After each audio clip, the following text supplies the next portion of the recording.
Beavis and Butt-Head is one of the most influential shows in adult animation history, launching the career of powerhouse producer Mike Judge. But in addition to being hilarious in its own right, it sort of acted as a workshop for characters and concepts that would later go on to their own success. Daria, for example, is a Beavis and Butt-Head character who spun off into a completely separate and equally iconic series of her own. But an even more curious case is that of Tom Anderson, who is effectively a prototype of another character who would find fame in another Mike Judge series on an entirely separate network. Obviously, I'm talking about Arlen's own Hank Hill, but despite their clear similarities, just how alike are these two really? Well, let's find out. Today, we take a closer look at Tom Anderson, aka Hank Hill, before Hank Hill.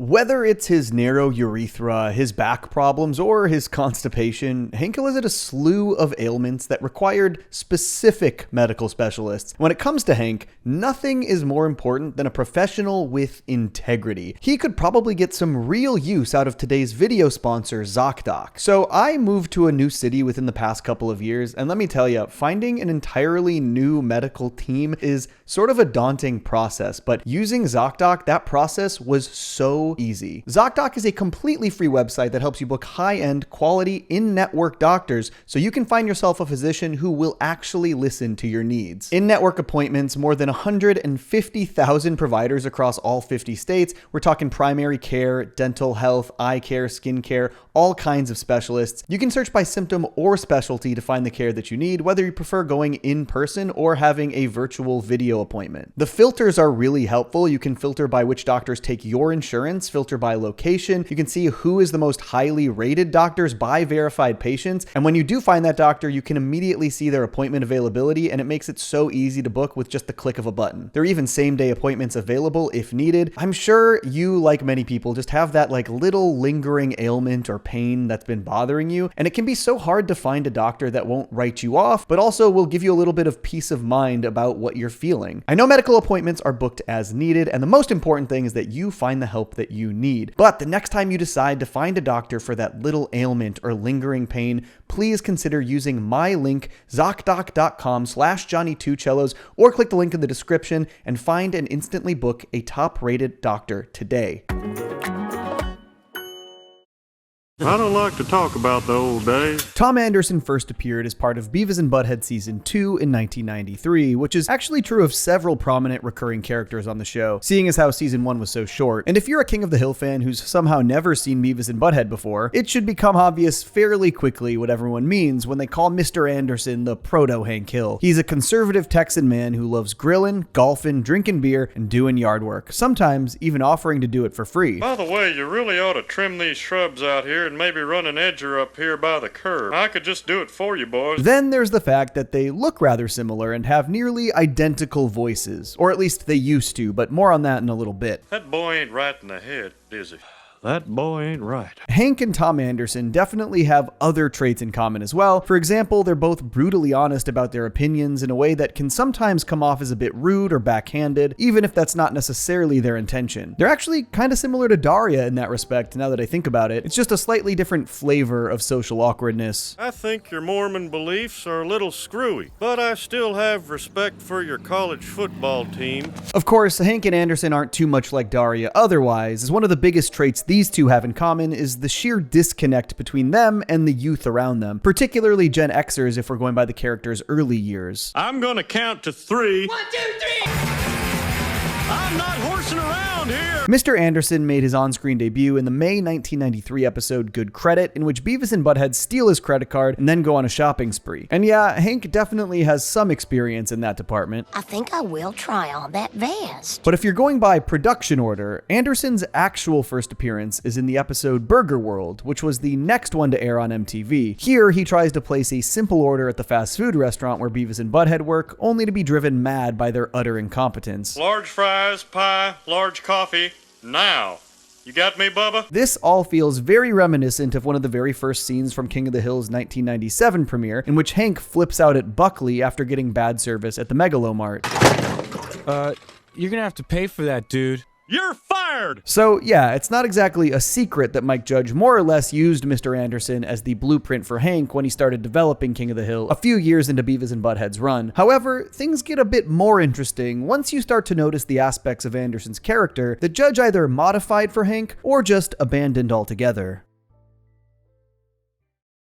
You know how I was raised? What my father's like? Before I go any further, there is a common fan misconception that I just want to address first. I've seen a lot of theories, including in the comment sections of my recent Daria videos, about how King of the Hill is actually a Beavis and Butt-Head spin-off, or Hank being some distant relative or soft rebooted version of Tom Anderson. But the fact of the matter is that none of those things are actually true. There's no indication whatsoever that King of the Hill shares a universe with Beavis and Butt-Head, mostly for legal reasons, but partially for creative ones as well. And it'll be abundantly clear by the end of this video that Hank and Tom Anderson are two completely distinct characters no matter which way you slice it. I mean, in the Beavis and Butt-Head Season 3 Episode 4 In Exchange, we see Anderson grilling burgers while wearing an apron that says Mr. Charcoal. That's kind of a checkmate right there. If there's one thing we know about Hank Hill, it's that he lives and breathes propane. Well, doesn't literally breathe propane, but you know what I mean. I huff propane. Even Mr. Anderson's gas of choice would not win him any brownie points with Hank. As we see in the feature film Beavis and Butt-Head Do America, Tom is a butane man through and through. You know, the most important thing you can have on a camper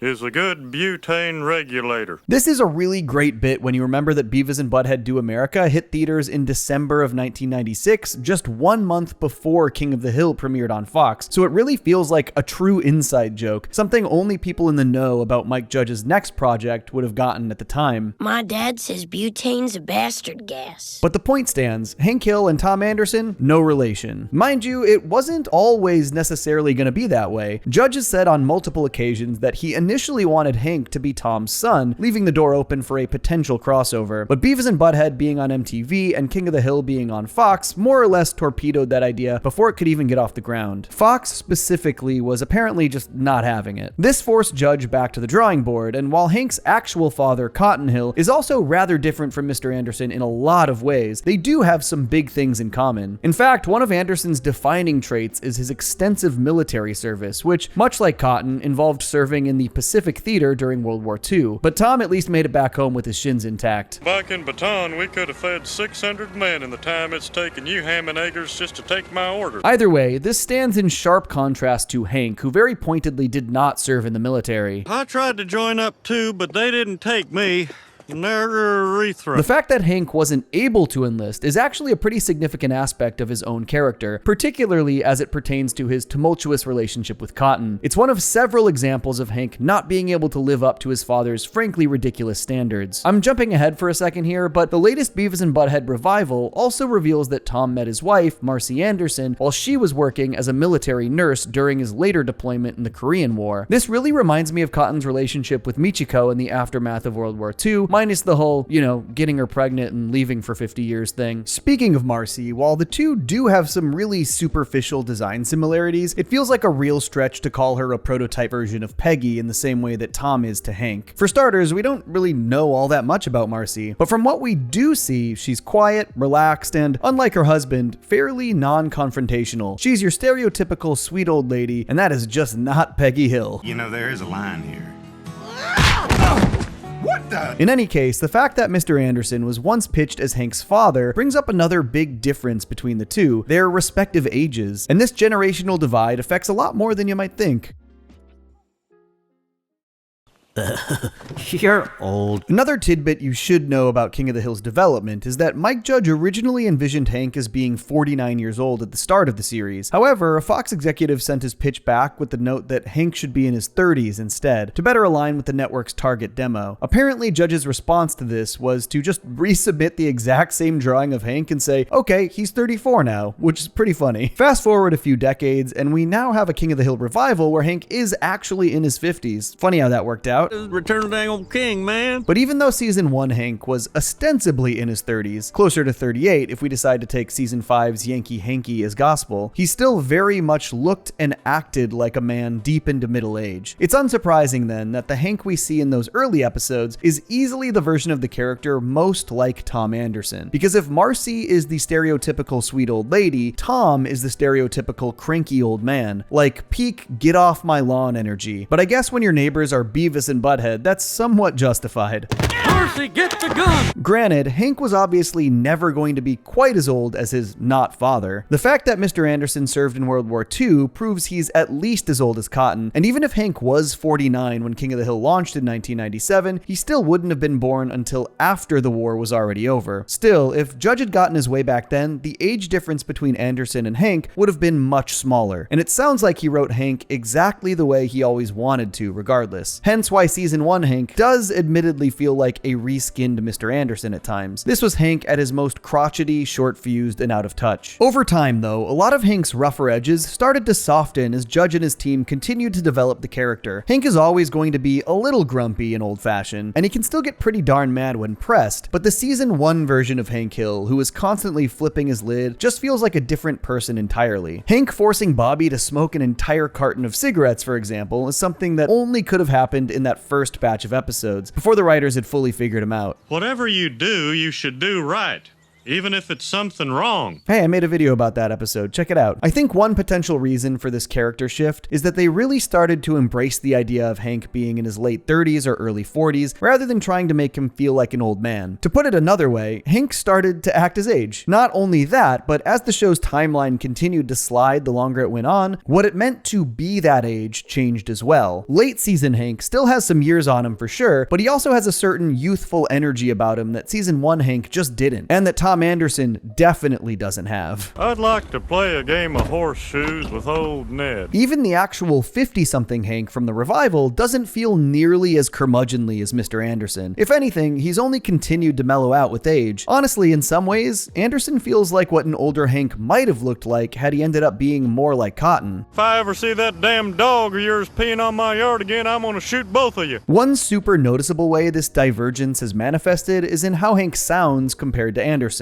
For one thing, their voices have never been exactly one-to-one. I'd compare it to something like H. John Benjamin's performance as Bob Belcher versus his performance as Coach McGurk. Come on, I don't know how to coach. Don't get a tattoo. That's what I'm telling you. Okay. Play soccer. Like, yeah, it's mostly the same, but there are certain quirks and nuances that set them apart. In the case of Tom Anderson, you can really hear that difference in age when he speaks, and his voice has just a bit more of that southern drawl to it than Hank's does. Finally got a couple of good workers to help around the yard.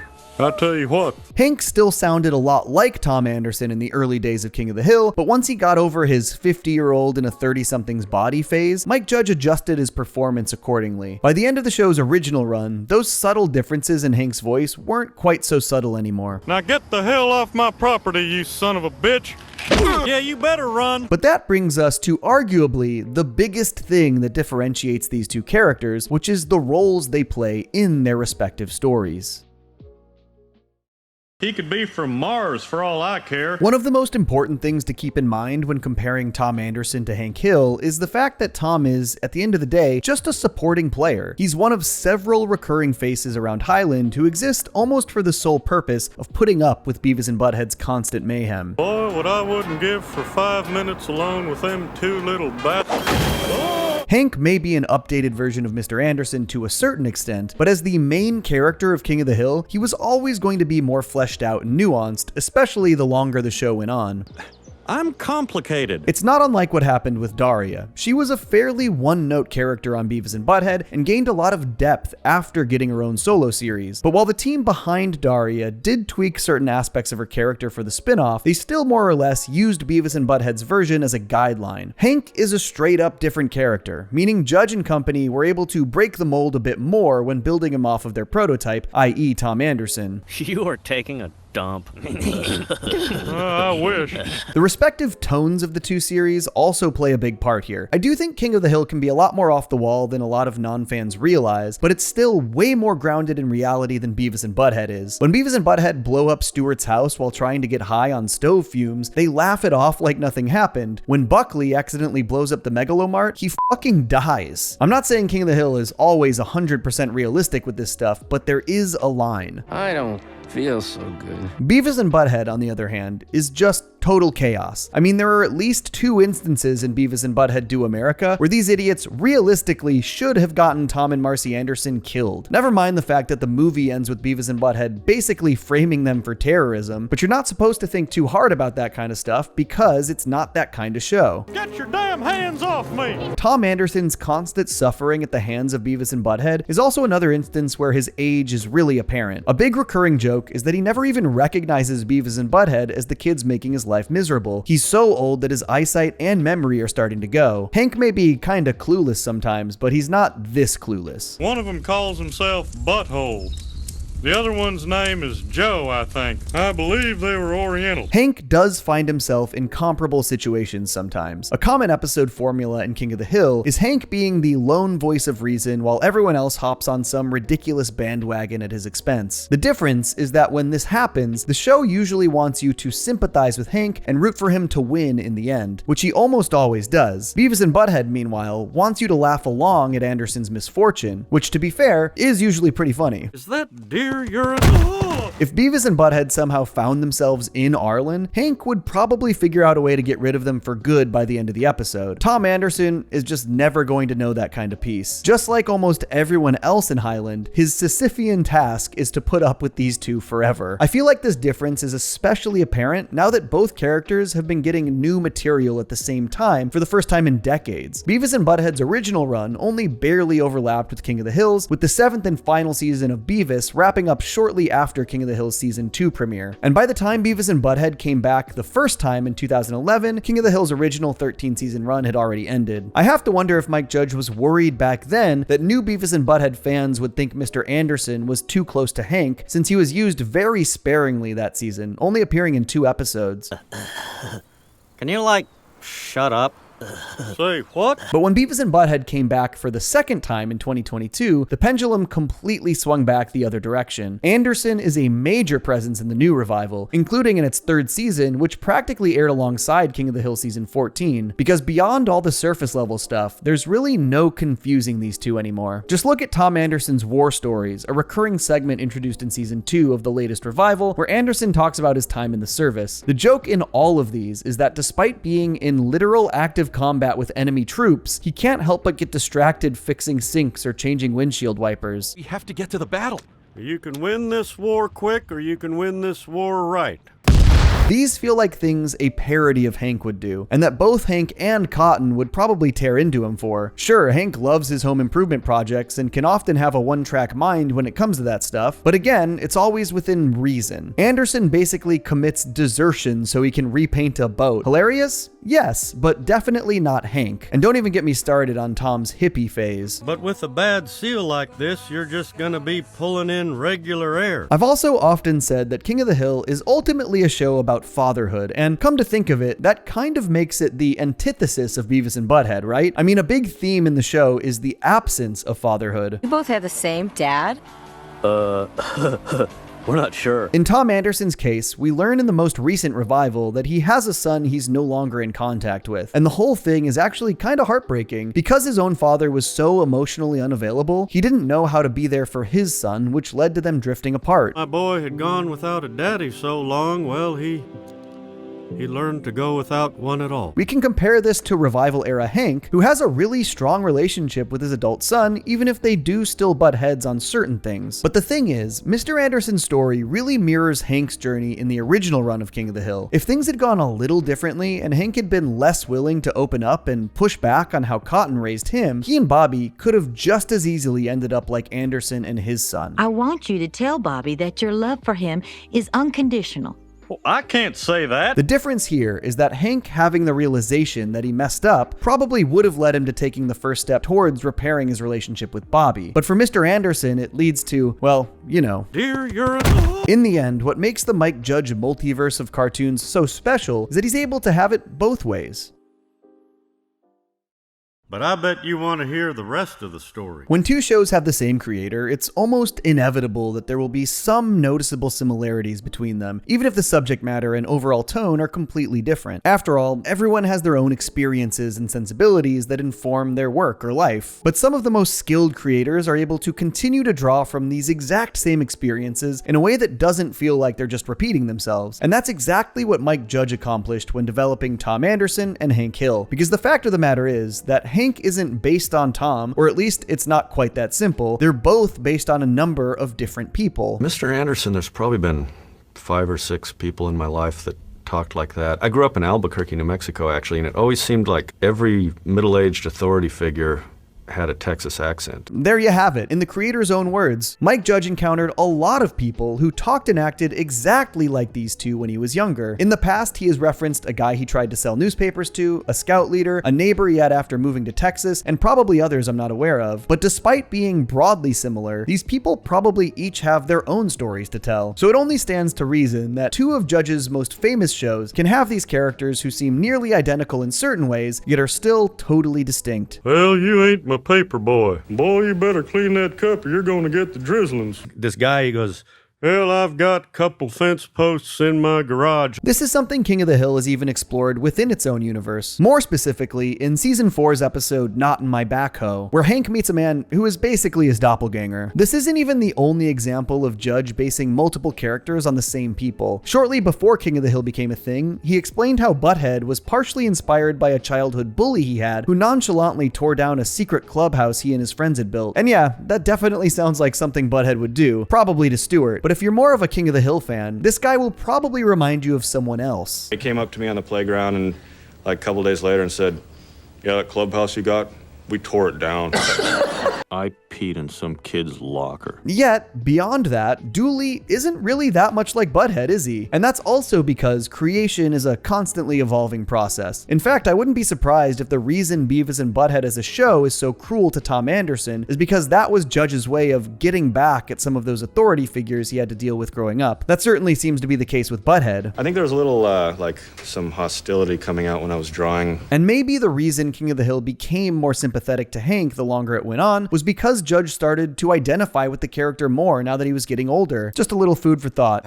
I think I might be too old for this. I feel I should bring up Cotton one last time since he's a key part of this equation as well. An equation that consists of 3 characters, each intrinsically tied to each other's creation and each sharing certain traits, with no two being exactly the same. Hank isn't just the new Tom, Tom isn't just the old Hank, and Cotton isn't just the Tom replacement. They all have a role to play in the Mike Judge animated tapestry, and the fact that those roles are all unique frankly makes for better television. Variety is the spice of life, you know? And as Hank Hill himself would probably be the first to tell you, even the smallest change in how you cook the same food can make all the difference. What if somebody wants theirs well done?